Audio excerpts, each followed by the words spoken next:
Bismillahirrahmanirrahim. Dan sebagaimana Rasulullah SAW menjelaskan di hadis yang sahih, di hari kiamat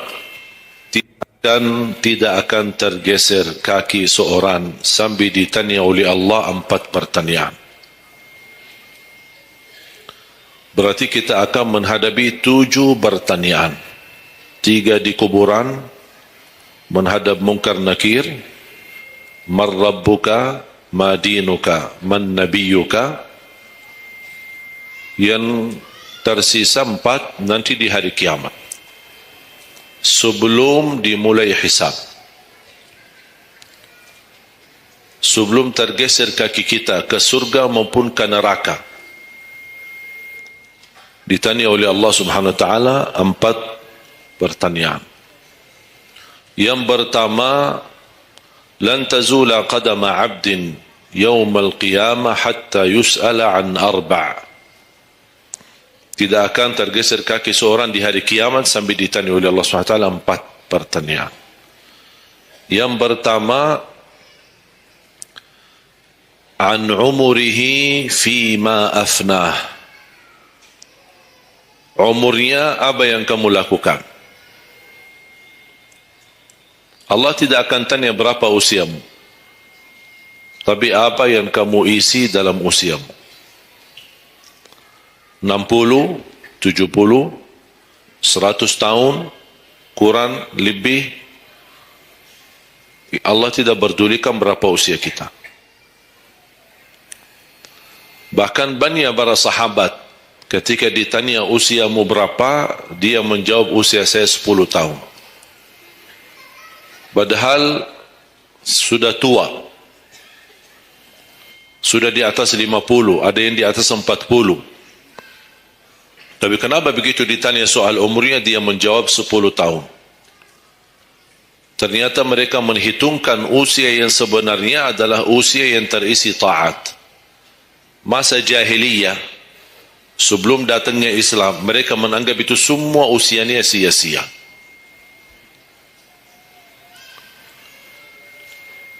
Berarti kalau ada orang muslim tidak salat sama sekali sampai usia 50 tahun, semua usianya sia-sia. Karena tidak ada ibadah satupun yang diterima kalau tidak pernah salat. Biarpun dia haji setiap tahun, puasa setiap Ramadan, dia bersedekah berinfak setiap hari, tapi tidak pernah salat 5 waktu sama sekali, sia-sia amalannya. Karena pertama yang akan dihisab oleh Allah salatnya. Kalau salat itu beres, baru akan ditanya yang lain. Kalau salatnya tidak ada, Allah tidak perlu bertanya yang lain. Makanya saya selalu berkata, khususnya pada pemuda-pemudi, seberapapun dosamu, jangan tinggalkan salat. Sebesar apapun dosamu, jangan tinggalkan salat. Karena salat itu ibadah yang langsung menyambungkan kita sama Allah. Tali hubungan kita sama Allah. Kalau tali hubungan kita sama Allah terputus, tidak ada tali yang bisa sambung lagi. Dan selama anda menjaga salat, berarti masih ada harapan masuk dalam golongan yang akan diampuni Allah. Ada ampunan, ada harapan ampunan. Tapi kalau tidak salat, terus bagaimana Allah ampuni kalau tidak mau bertaubat? Banyak orang berkata, saya malu. Atau dia merasa ada bisikan di hatinya. Buat apa lo salat? Ngapain? Perilaku kamu aja tidak benar. Sama orang tua aja tidak benar. Dosamu tidak pernah henti-henti. Bercuma salat, tidak usah. Itu ingat bisikan syaitan. Karena syaitan ingin semuanya sekali-kali rusak. Kalau berbakti baik belum sempurna, masih banyak dosa maksiat, banyak kerusakan yang lain, tapi masih terjaga salatnya, ada harapan diampuni dosanya. Jangan sampai syaitan berhasil menggoda kita sekalian tidak salat. Oh, sudah hancur. Sudah rusak yang lain, ditambah lagi parah, tinggalkan salat. Atau ada orang taubat. Selama dia tidak salat, lancar, beres, aman, tidak ada apa-apa. Begitu dia taubat, dia merasa sedih, menyesal, dia mulai menjaga salatnya. Hilang motornya, kehilangan kerjaannya, diuji sama Allah SWT dalam rumah tangganya. Setan datang, coba, kamu ada dulu biasa-biasanya tidak pernah ada ujian. Begitu anda mulai salat, ada ujian. Ngapain? Udah berhenti aja salat. Nanti kembali beres. Berhenti salat. Pas begitu dia keluar masih kehilangan motor. Ya Allah, gimana? Saya selama ini tidak pernah salat, tidak pernah hilang motor. Begitu saya mulai salat, malah hilang motor saya. Datangnya setan di situ. Coba kalau kamu tidak salat, tidak bakal hilang motornya. Akhirnya dia merasa nyesal, dia berhenti. Berarti niatnya bukan taubat. Niatnya salat, ya Allah mohon aku salat tapi Allah jaga motor aku ya. Itu niatnya. Bukan salat karena Allah, tapi salatnya karena terjaga motornya. Itu beda niat. Berarti ketika kita berlaku ibadah, melakukan sesuatu ibadah, tapi ada ujian yang masuk, jangan anda salahkan ibadahnya, tapi salahkan niatmu. Ada apa dalam niatmu? Pasti ada salah niat.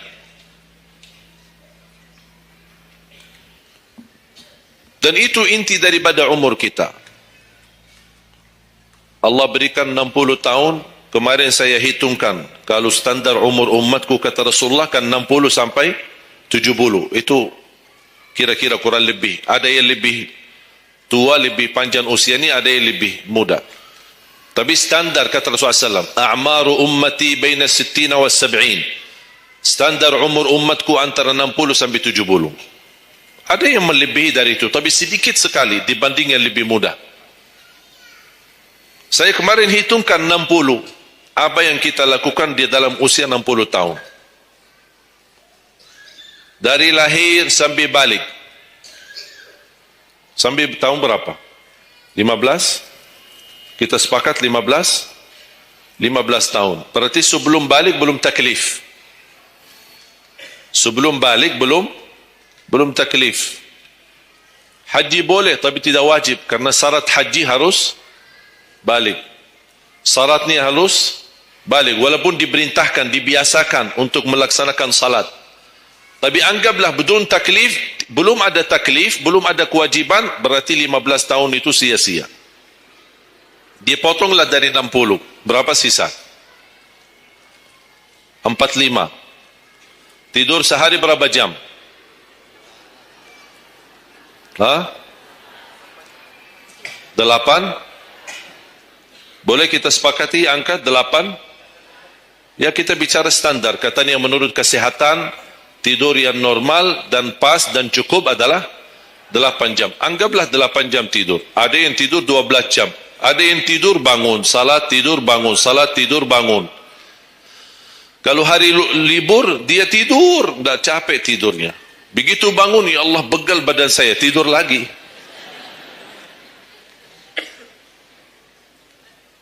Saya hitungkan 8 jam. 8 jam dalam sehari berapa kalau dibagi?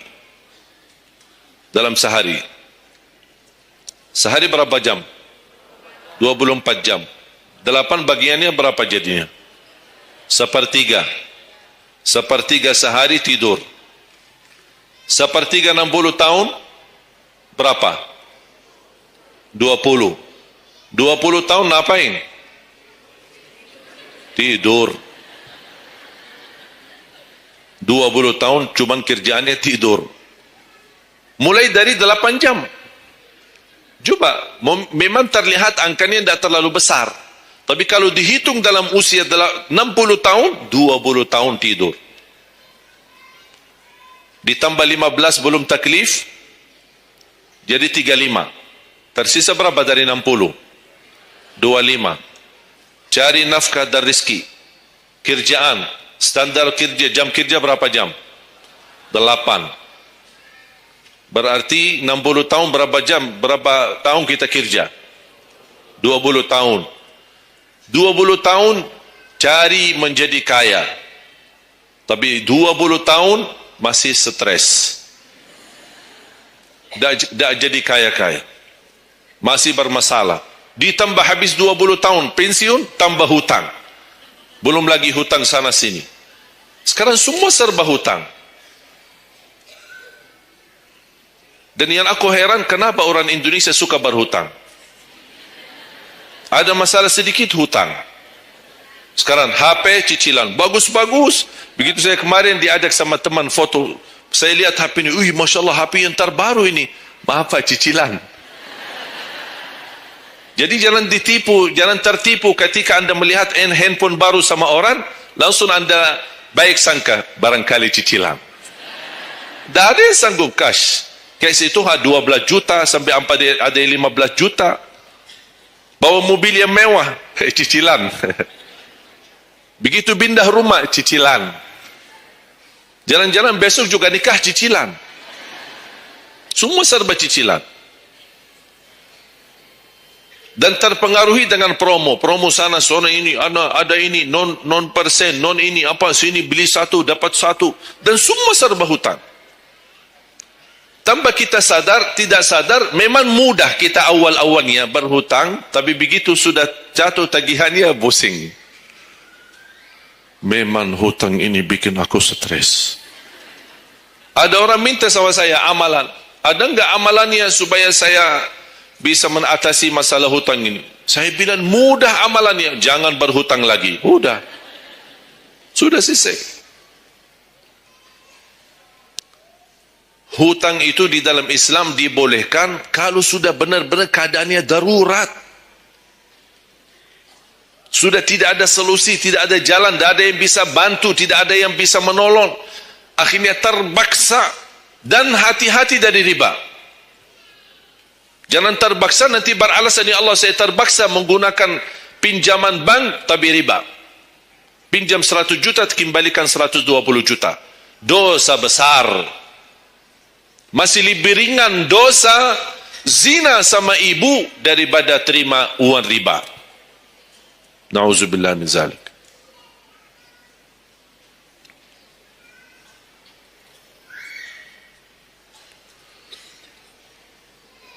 Dua 20 tahun cari kerja. Tadi berapa yang tersisa? 25 kan? Berarti yang tersisa berapa? Saya belum bicara ibadah Bapak Ibu. 20 tahun tidur, 20 tahun cari dunia, 15 tahun masih belum taklif, tersisa 5 tahun. Saya hitung dalam 60 tahun, bagi orang yang rutin menjaga salat 5 waktu, tahu enggak hasil hitungan saya dapat berapa? Anda jaga salat selama 60 tahun, itu menghasilkan ibadah cuma 2 tahun 7 bulan. Total salatmu dalam 60 tahun 2 tahun 7 bulan. Karena salat 5 waktu berapa? Tak sampai 1 jam. Tak sampai 1 jam. Saya bicara yang wajib.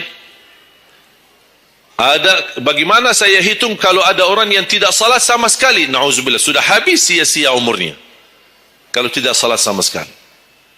Saya belum hitung tarawih 23 rakaat 7 menit. Nah, itu beda urusan itu. Ada tarawih 23 rakaat 7 menit? Tak ada tarawih. Jangan apa suuzan, itu namanya olahraga. Olahraga paling cepat selesai dapat juara 1. Jadi kita harus baik sangka, jangan suuzan.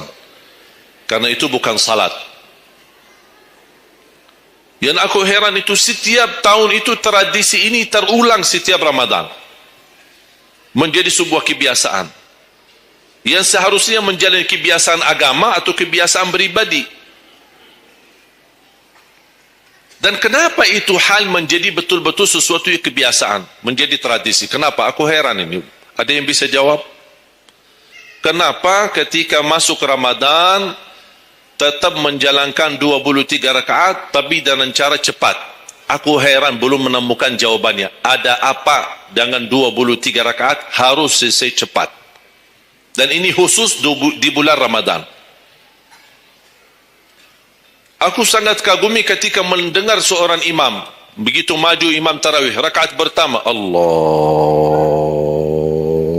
Akbar, Masya Allah, kepanjangan takbirnya. Saya sudah alhamdulillah, pasti nikmat, enak. Bismillahirrahmanirrahim, alhamdulillahirabbil alamin, astaghfirullahalazim. Saya kaget, barusan sudah enak, ngapain cepat-cepat?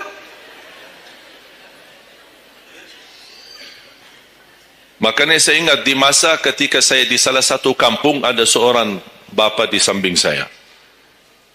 Saya datang ke masjid, sudah mereka mulai tarawih. Yang aku kasihan bapa di sebelah saya, barangkali usia 80-90. Gerakannya tidak sama seperti kita. Kan kita masih muda, masih bisa mengejar imam. Habis bacaannya imam, saya tidak bisa mendengar kecuali ujung ayat. Oh, ini Al-Fatihah. Bismillahirrahmanirrahim. An-Na'im. Apa? Alhaakumut takatsur. Allahu Akbar. Sami'allahu liman hamidah. Allahu Akbar. Saya masih ikut. Yang saya kasihan bapa yang di samping saya ini. Begitu imam ruku', bapa kan pelan-pelan, kan begal badannya, sudah tua, fisiknya tidak kuat, turun pelan-pelan. Imam sudah sampai Allahu liman hamidah. Bapa berdiri lagi, dah jadi rukuk bapa. Bas begitu sujud, kita semua turun sujud. Bapa saya lihat pelan-pelan sambil batu-batu. Turun. Begitu dia sudah mau nyampe, imam sudah rakaat kedua. Bapa malah berdiri lagi, dah jadi sujud. Astaghfirullahalazim, kasihan bapa, dah jadi rukuk, dah jadi sujud. Pas di rakaat yang kedua, saya megang tangannya, Pak, kita pulang aja deh. Mendingan salat tarawih di rumah sendiri. Itu bukan salat tarawih. Ramadan cuma berapa kita menemukan Ramadan? Orang yang sudah wafat, kalau kita boleh berbicara dan dengar bisikan, apa yang mereka bisa jawab? Wallahi, semua orang yang sudah mati berkeinginan kembali ke dunia untuk menikmati bulan Ramadan. Mereka ingin menikmati bulan Ramadan, menikmati tarawih, menikmati suasana buka puasa bersama, bagi-bagi sahur dan aktivitas yang lain. Ini kesempatan, kita masih diberi oleh Allah umur, sehat walafiat, maksimalkan. Tidak semestinya 23, mau 11 boleh, mau 23 boleh, mau seberapa pun tarawihnya, mau salat tahajud di rumahnya boleh.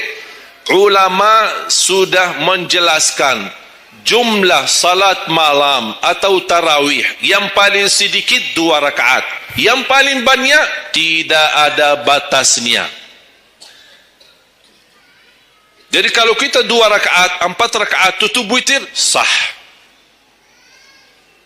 8 rakaat tutup witir, sah.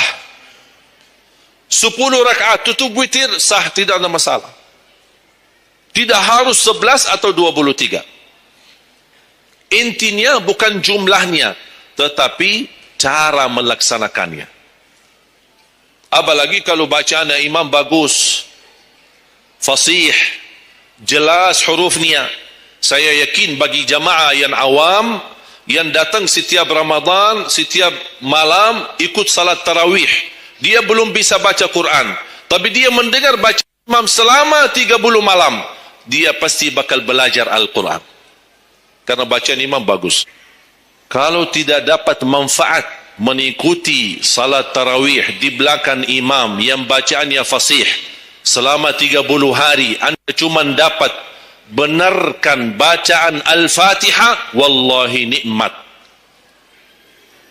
syukur. Selama 30 malam anda cuma dapat membenarkan bacaan Fatihahmu, sudah luar biasa.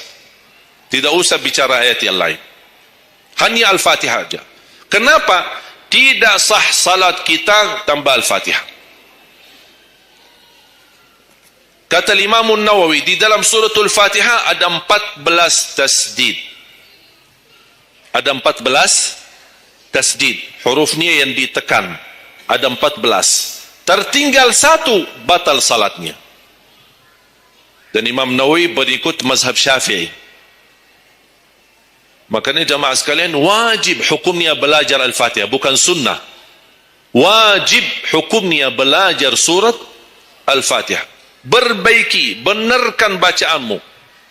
Karena tergantung Fatihahnya itu salatnya sah atau tidak. Itu tergantung Al-Fatihah. Makanya saya harap mulai dari hari ini Anda semua bersungguh-sungguh belajar suratul Fatihah. Jangan Anda targetnya mau hafal 30 juz. 30 juz Anda hafal, tapi tidak benar suratul Fatihah, sia-sia. Tidak ada manfaat. Karena Anda baca suratul Fatihah, tidak baca ayat yang lain sama sekali, masih tetap sah salatnya.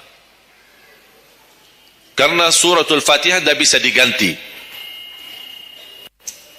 Kalau Anda lupa baca selain suratul Fatihah, ada istilah lupa salah satu kewajiban bisa diganti dengan sujud sahwi.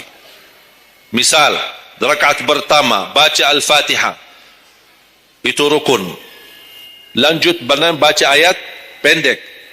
Anda tidak sadar, habis waladdallin, amin, hep, Allahu Akbar. Lupa baca ayat, itu diganti dengan sujud sahwi. Itu kalau di salat wajib. Tapi kalau di salat sunnah, tidak ada wajib atau rukun selain suratul Fatihah.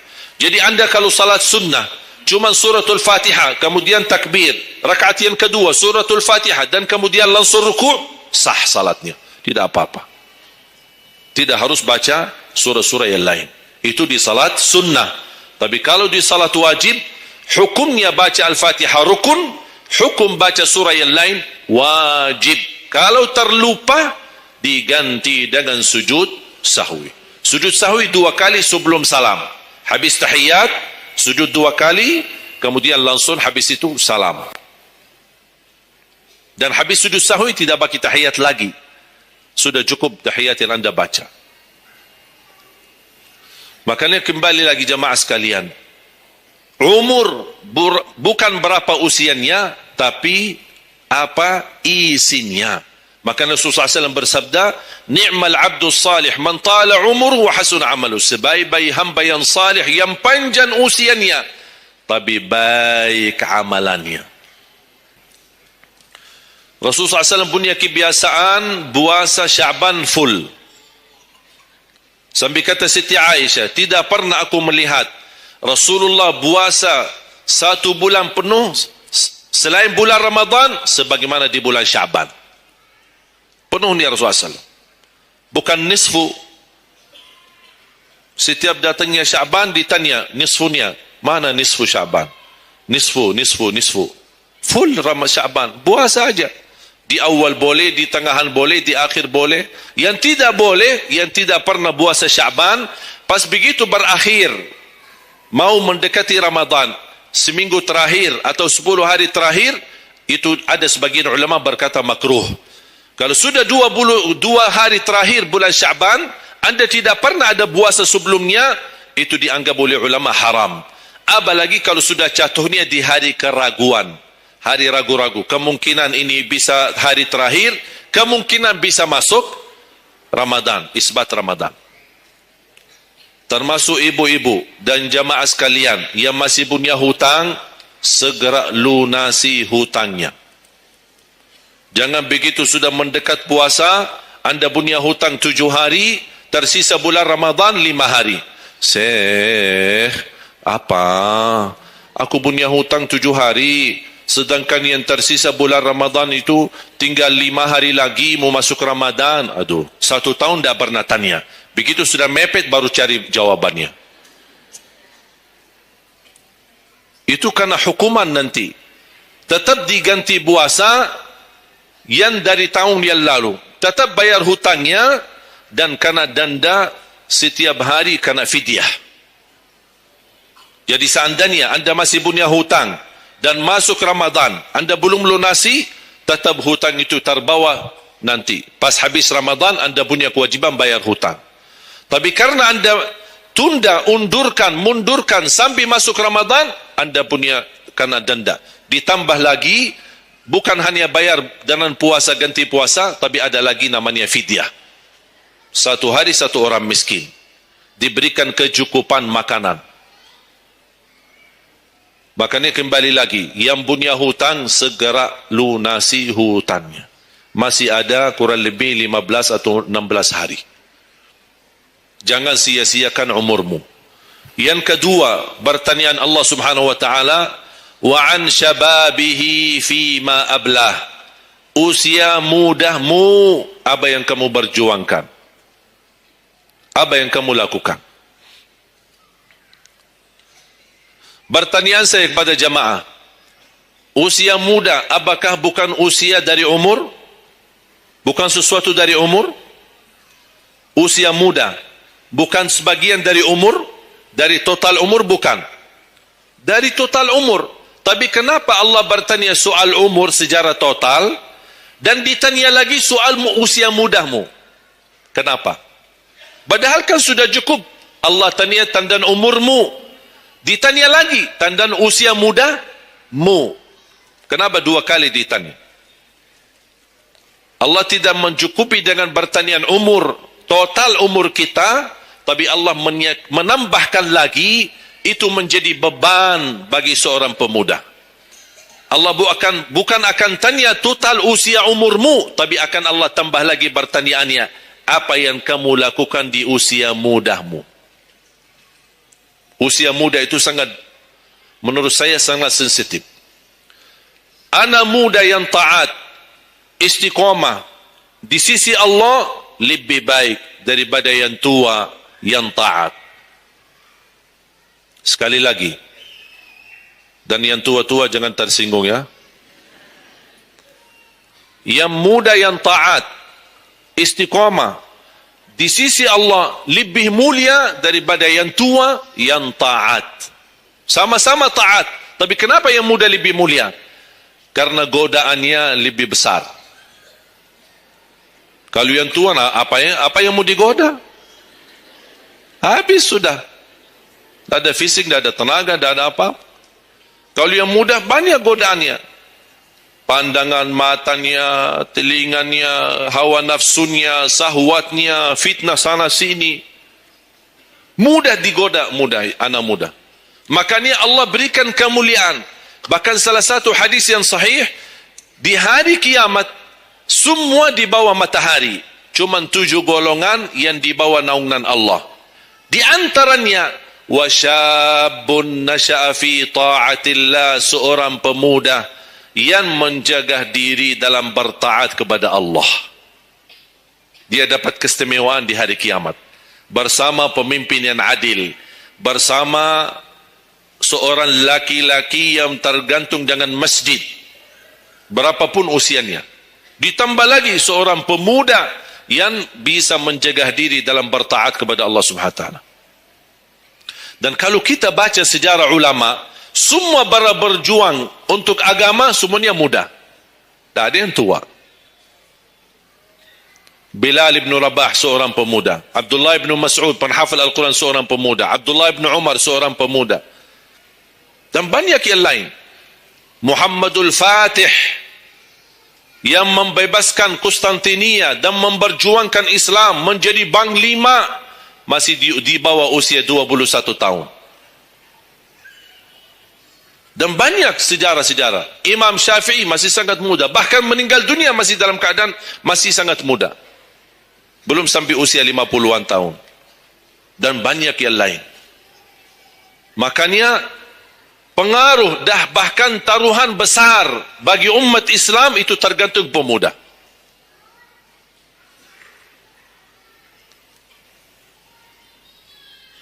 Kalau pemuda yang suka memakmurkan masjid, mencintai Al-Quran, dan dia bisa menjaga diri, dan dia bisa berbakti baik sama orang tuanya, dan selalu menjadikan target utama ridha Allah, wallahi Indonesia makmur. Kalau pemudanya jauh dari masjid, sibuk hanya bacaran, dan dia meninggalkan salatnya, jauh dari hal-hal yang baik, justru dia jatuh dalam narkoba, dan berkali macam-macam dosa dan maksiat, hancurlah negeri Indonesia. Indonesia tergantung pemuda. Maaf, bukan tergantung para tua. Tergantung pemuda. Makanya saya bahagia sekali ketika kemarin tanggal 17 April, saya bahagia sekali ketika melihat semua pemuda-pemuda ikut nyoblos di TPS. Walaupun kita belum lihat hasilnya, tapi sabar. Sabar. Ini ujian. Jangan ada orang terlalu muda diadu domba. Sabar. Apapun keputusannya kita tunggu. Keputusan yang resmi dari KPU. Keputusannya benar, tidak benar, serahkan kepada Allah. Hati-hati, jangan terlalu mudah diadu fitnah. Sama-sama Muslim. Jangan kita diadu domba di antara kita sesama. Bahaya sekali kalau terjadi konflik gara-gara pemilu dan kepentingan politik. Silahkan lihat apa yang terjadi di Timur Tengah. Semua kejadian di Timur Tengah, awal langkah kejadian itu gara-gara kepentingan politik. Yang menjadi korban rakyat.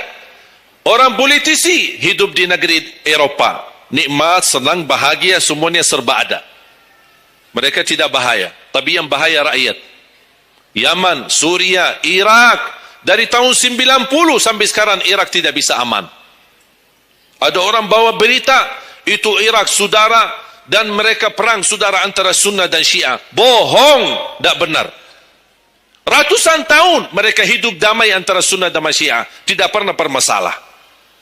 Tapi karena langkah awal kepentingan politik, lama-lama terpengaruhi dengan perbedaan aliran dan berbeda pendapat. Kalau sudah kita menjadi korban dan terpengaruhi demi kepentingan politik, mudah diadu domba, besok-besok akan terjadi perang antara Sunni sama Syiah di Indonesia. Besok lagi akan terjadi antara aliran-aliran yang lain sama golongan-golongan yang lain. Bisa terjadi perpecahan belah. Itu yang diinginkan oleh musuh Islam. Jangan diberikan kesempatan. Terjadi ujian, memang kita menghadapi ujian. Bukan hanya umat Islam di Indonesia. Di Palestina sudah 60, bahkan sudah sampai 70 tahun mereka menghadapi ujian. Tapi kekuatan sabar luar biasa. Tidak pernah putus asa. Biarpun mereka tidak bersenjata, tidak punya apa-apa melawan musuhnya Israel. Tapi mereka tetap tidak pernah putus asa. Tidak pernah pasrah. Mereka tetap berjuang. Mencintai Masjidul Aqsa. Saya merasakan perjuangan pemuda ketika saya ke sana, ke Masjidul Aqsa. Makanya jemaah sekalian, kita bisa memperjuangkan, tapi tambah membuat permusuhan. Kita masih bisa bertahan. Dan insya Allah ada jalan keluar dari segala kesusahan. Dan Allah tidak mungkin membiarkan kezaliman terjadi. Kalau kita merasa terzalimi, tidak apa-apa, tunggu. Tunggu. Dan kita harus belajar saling menghormati. Sekarang apa yang harus kita lakukan? Doa, memohon pertolongan dari Allah. Biar Allah yang memilih mana yang terbaik. Ya Allah, kami sudah berusaha, kami sudah berikhtiar, pimpinlah kami, anugerahkanlah kepada kami pemimpin yang takwa, yang adil, yang amanah, yang mencintai agamamu, yang mencintai ulama, yang bisa melayani rakyat dengan ikhlas. Itu doa kita. Kalau boleh setiap tahajud, setiap sujud, habis duha, habis salat wajib, terus doa seperti itu. Saya punya kebiasaan ketika mengajak jamaah umrah, saya haruskan kepada semua jamaah ketika kami tawaf maupun sa'i, wajib paling tidak 1 kali tawaf, 1 kali sa'i, khusus doakan Indonesia. Karena Indonesia apalagi saat ini sangat membutuhkan doa kita. Sebagaimana kita berduli kepada saudara kita Palestina dan kita bantu, kita mendoakan. Kalau Indonesia tidak perlu bantuan dana, tapi butuh doa kita. Makanya jangan pelit untuk mendoakan negeri kita Indonesia. Faham? Yang ketiga, wa an ilmihi wa an malihi min aina iktasabah wa fima anfaqah. Pertanyaan yang ketiga, yang akan ditanyakan oleh Allah, hartamu dari mana dan ke mana. Oi, bahaya ini. Kadang-kadang ada orang sumber dananya halal, tapi pengeluarannya bebas. Semuanya boleh. Itu bertanggungjawabannya. Akan ditanya oleh Allah, dari mana dan ke mana. Allah sudah kasihkan, itu dari mana datang? Anda harus memberi jawaban yang benar. Dan ke mana Anda infakkan? Dan ingat, halaluha hisab wa haramuha azab. Harta yang halal bakal dihisab. Sekarang banyak orang salah faham. Orang fikir kalau ada harta yang haram akan dihisab oleh Allah. Tidak. Yang dihisab bukan yang haram, tapi yang halal. Dari mana dan ke mana. Terus yang haram gimana? Ngapain? Diazab. Anda sudah tahu itu haram, tapi Anda lakukan, Allah tak perlu tanya lagi kenapa Anda lakukan. Allah pergi langsung diazab. Na'udzubillah min zalik. Hati-hati. Oleh karena itu bahagia kata Rasulullah SAW, seorang yang mulia, yang Allah berikan kekayaan, diberikan kemampuan, tapi dia bisa menggunakan dengan sebaik-baiknya.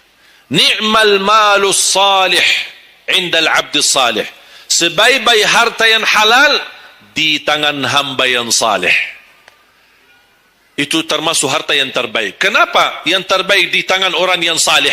Karena orang salih tidak mungkin salah guna. Dia sudah jaga sumber, dia juga pengeluarannya jelas. Untuk kebutuhan keluarga, tidak mubazir, tidak berlebihan. Katanya halal, berarti bebas belanja. Tidak bebas. Islam tidak menanjurkan seperti itu. Anda boleh ambil kebutuhanmu, tapi jangan berlebihan. Mohon maaf, coba sekarang tanya ibu, tanya diri sendiri masing-masing. Berapa macam baju di lemari kita? Sudah, mohon maaf, dah usah bahas yang lalu. Terlanjur belanja karena ibu merasa tidak tidak tega, merasa keberatan kalau setiap acara itu aja yang dipakai. Pagi acara, besok siang pulang ganti. Siang malam ada acara lagi, ganti lagi. Karena merasa malu. Apalagi kalau ketahuan, bukan yang tadi pagi ini ya. Oh, ada beda warna. Memang sama model tapi beda warna. Malu karena orang-orang ditengok, apain kau? Makanya udahlah, terlanjur. Itu memang mohon maaf kebiasaan wanita. Tapi saya usulkan baju-baju yang sudah lama tidak dipakai, ngapain simpan?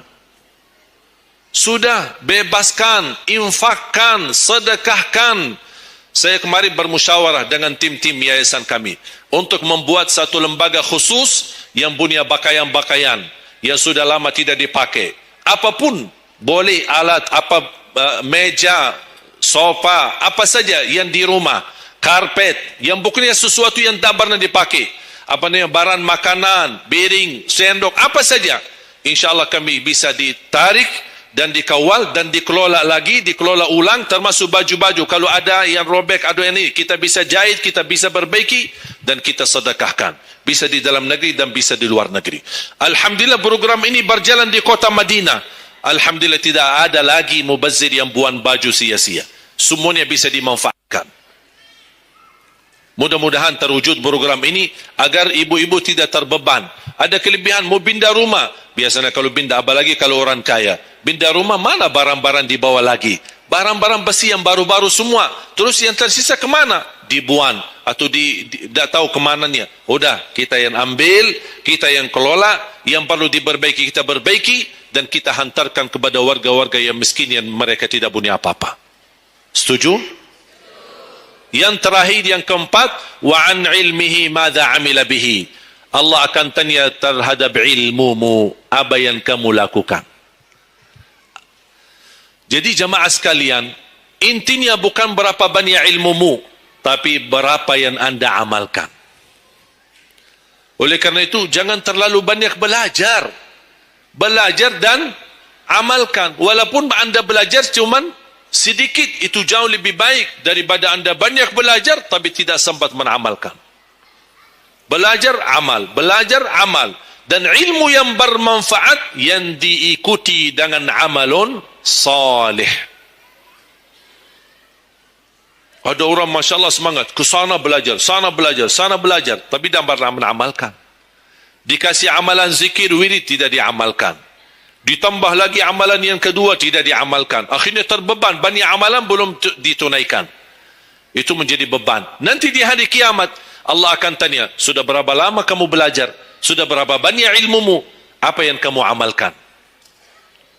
Oleh karena itu jamaah sekalian, tolong jaga. Boleh anda belajar, tapi anda amalkan. Kalau ada orang berkata, daripada saya salah, ya udah tidak usah belajar. Oh, bahaya lagi. Ada orang berkata, daripada saya perlumpun dan bisa menamalkan, mendingan saya tidak usah banyak belajar. Udahlah, biar saya tunaikan dulu yang sudah saya belajari. Tidak. Tetap anda belajar dan menamalkan sesuai kemampuannya. La yukallifullahu nafsan illa usaha. Walaupun anda belum tunaikan seluruh amalannya, tidak apa-apa. Tapi anda sudah ada niat, anda sudah ikhtiar, anda sudah tunjukkan yang terbaik. Tapi kemampuannya memang sampai segini, kemampuannya memang terbatas. Tidak apa-apa, Allah melihat anda sudah bersungguh-sungguh untuk menamalkan apa yang anda belajari. Oleh karena itu, saya kasih satu amalan. InsyaAllah mudah-mudahan bermanfaat. Sedekah subuh. Sedekah subuh, kenapa saya berkata sedekah subuh? Bukan berarti tidak boleh sedekah di waktu yang lain. Semua sedekah boleh di setiap waktu dan setiap saat, hari Jumat maupun selain hari Jumat. Tapi sedekah subuh itu termasuk sedekah yang terbaik. Kenapa? Bukan kata saya, tapi kata Rasulullah sallallahu alaihi wasallam. Setiap waktu subuh Allah turunkan malaikat, tugasnya mendoakan orang yang bersedekah subuh hari. Allahumma a'ti munfiqan khalafa. Ya Allah, ganti yang lebih baik bagi orang yang infak di subuh hari. Ibu-ibu lagi halangan tidak salat, sebelum beraktivitas isi sedekah subuh. Anda tidak usah susah-susah mencari anak yatim dan orang miskin di subuh hari. Mulai hari ini masing-masing bikin kotak amal atau botol atau kaling, simpan di rumah. Setiap habis salat subuh, sebelum beraktivitas, isi sedekahnya. Apalagi kalau sedekah itu disertai doa. Begitu anda sedekah, sebutkan hajatmu. Ya Allah, dengan berkah sedekah ini, ya Allah, saya ingin nikah. Mudahkan jodoh. Nikah lagi juga boleh doa, tidak apa-apa.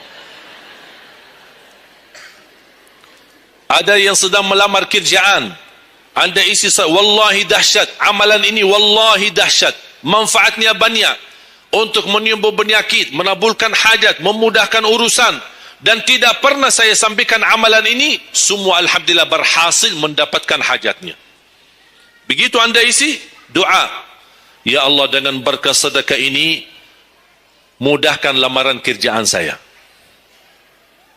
Ya Allah, dengan berkah sedekah ini mohon titipkan pahalanya untuk kedua orang tua saya. Kalau ada yang merasa dirinya suka marah, suka emosi, ya Allah, dengan berkah sedekah ini tenangkan hati dan jiwa saya agar tidak emosi lagi. Ya Allah, dengan berkah sedekah ini karuniai kepada aku anak penghafal Al-Quran.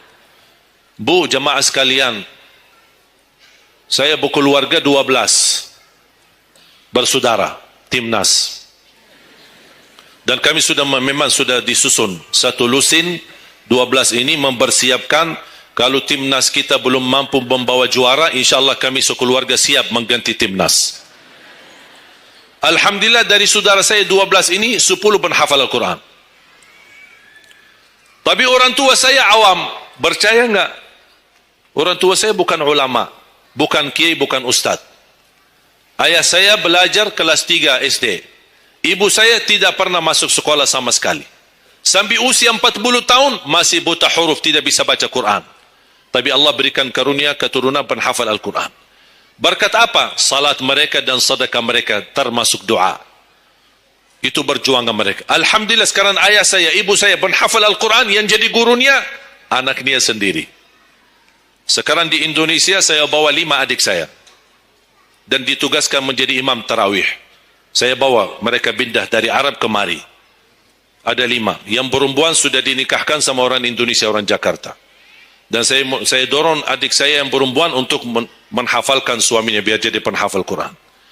Yang 4 laki-laki, ada yang 2 bawa istrinya masing-masing dari Arab, yang 2 lagi saya nikahkan di Indonesia sama orang Indonesia. Ada 1 sama orang Sunda, 1 sama orang Lombok. Jangan khawatir Bu, masih ada lagi.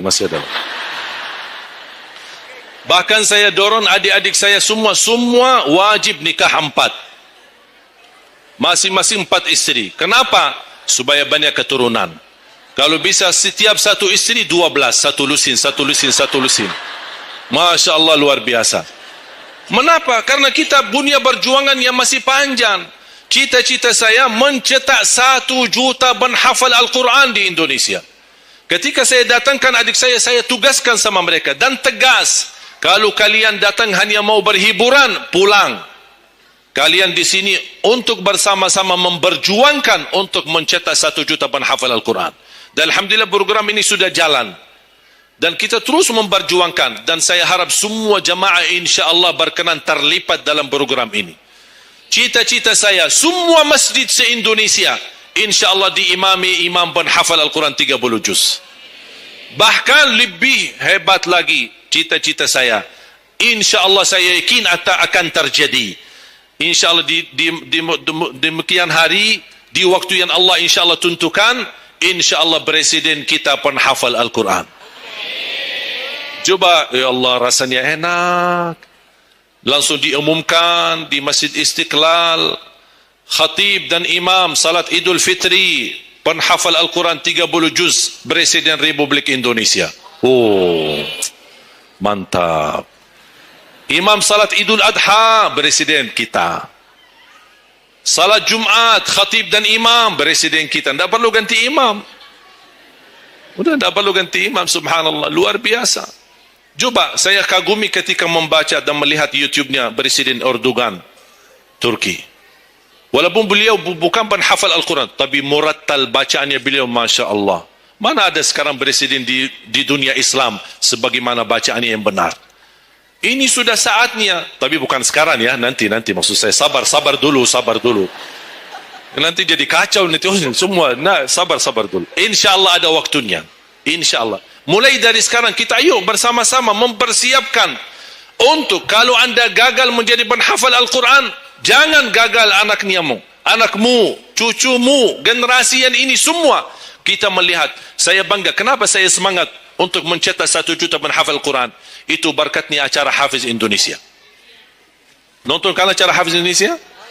Nangis ya? Habis tisu kan? Tahu enggak salah satu karunia Allah untuk Indonesia? Ada teman saya berusaha punya TV di Arab. Beliau ingin membuka dan membuat acara Hafiz Indonesia versi Arab. Tapi gagal. Kenapa? Karena tidak menemukan jumlah yang banyak penghafal Al-Quran di bawah usia 10 tahun. Hanya Indonesia saja. Malaysia kalah, Indonesia saja. Di bawah 10 tahun. Dan sayang sekali memang anda yang nonton acara Hafiz Indonesia, anda nonton acara yang sudah jadi. Tapi anda belum tahu apa yang kami berjuangkan di belakang layar. Sebelum acara Hafiz Indonesia 4 bulan bekerja keras. Sambil tim turun ke lapangan, ke desa-desa, kampung-kampung, ke pulau-pulau untuk menumbulkan dan mendatangkan, menghadirkan para penghafal Al-Quran. Ketika dibawa di Jakarta, 2 bulan berturut-turut kami didik mereka. Yang awalnya pemalu, awalnya ada yang mohon maaf, kencing di celananya sendiri. Saking tidak berani, takut. Alhamdulillah sekarang menjadi mereka pemberani. Bahkan mereka berlumba-lumba azan subuh. Mereka berlumba-lumba membangunkan sesama saudaranya. Sama-sama tertib, makan. Kita menghadirkan doktor kesehatan. Kita menghadirkan doktor psikologi jiwa untuk menjaga perasaan mereka selama 2 bulan. Didampingi kadang-kadang ibu mereka, didampingi kadang-kadang ayah-ayah mereka. Dan semua rata-rata sepakat orang tua mereka, tidak pernah kami merasakan bangga memiliki anak sebagaimana kami melihat perjuangan di Hafiz Indonesia. Dan alhamdulillah begitu selesai acara Hafiz Indonesia, kami tidak tinggalkan mereka. kami terus kawal, kami terus pimpin. Dan alhamdulillah mereka di kampung masing-masing sudah membangun rumah tahfiz. Ada yang membangun pesantren untuk mencetak dan melahirkan jumlah yang banyak penghafal Al-Quran. Dan ini perjuangan luar biasa. Tidak mudah. Berapa biaya yang dikeluarkan. Dan mohon maaf, belum ada sponsor yang bisa mensponsori kita dan membayar full untuk kita. Kita terus bekerja keras. Dan alhamdulillah masih Allah hantarkan kepada kita orang yang dermawan, orang yang baik, yang berduli dengan dan mencintai Al-Quran. Allah anugerahkan. Wallahi menurut saya, saat ini, zaman ini, sedekah yang terbaik dan yang termulia, semua apapun yang terkait dengan Al-Quran, itulah yang termulia. Makanya boleh anda ketika anda bersedekah, jangan lupa disertai doa. Di antaranya anugerahkan ya Allah Indonesia menjadi negara Al-Quran. Tapi tolong fokus. Kalau anda isi sedekahnya, tolong disesuaikan. Jangan isi sedekahnya koin, teng, tapi doanya sampai terbit matahari. Tidak ada malunya. Kata Allah, koin-koin aja sedekahnya, doanya dah habis-habis. Hajatnya panjang, lebar. Malu kita. Bukan Allah tidak bisa. Allah maha bisa menabulkan hajat. Tapi kita malu sama Allah. Kok cuma bikin teng, ya Allah, ya Allah, ya Allah, panjang. Fokus. Kalau usulan saya, satu sedekah, satu hajat. Satu sedekah, satu hajat. Dan insya Allah akan anda melihat manfaatnya.